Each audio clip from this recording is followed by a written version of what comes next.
સાબરકાંઠાથી મહત્વના સમાચાર। પોળો ફોરેસ્ટનો માર્ગ નદીના પ્રવાહમાં ધોવાઈ ગયો।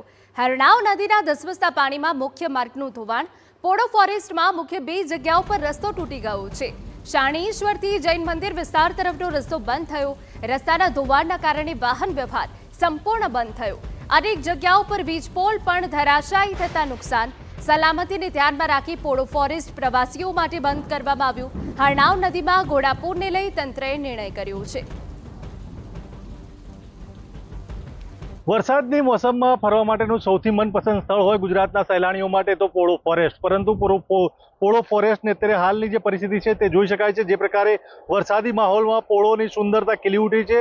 ચારે બાજુ જે પ્રકૃતિ જે છે તે સુંદર મજાની ખીલી ઉઠી છે। પાણીનો સુંદર અવાજ પણ અહીં વહી રહ્યો છે।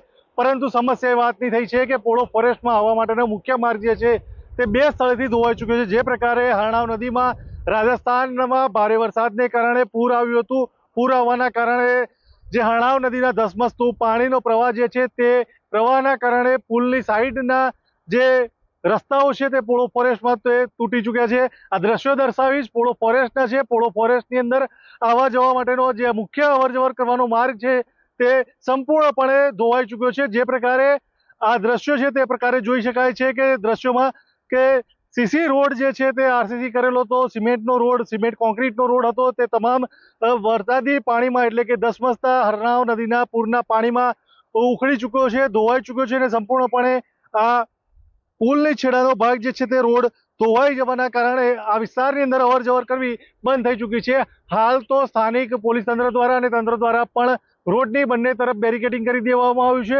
એટલે 4-5 કિલોમીટર પહેલાથી જ પોળોની અંદર પ્રવેશ ઉપર બંધી કરી દેવામાં આવ્યું છે। જે પ્રકારે હરણાવ નદીમાં ભારે પ્રવાહ પાણીનો આવવાના કારણે પૂરને લઈને તંત્ર એલર્ટ થયું હતું। ત્યારબાદ જે આ રસ્તો ધોવાઈ જવાના કારણે પ્રવાસીઓની અવરજવર કરવી મુશ્કેલ બનતા હવે સંપૂર્ણપણે અવરજવર પણ બંધ કરી દેવામાં આવ્યું છે। Avnish Goswami, TV9, Polo forest.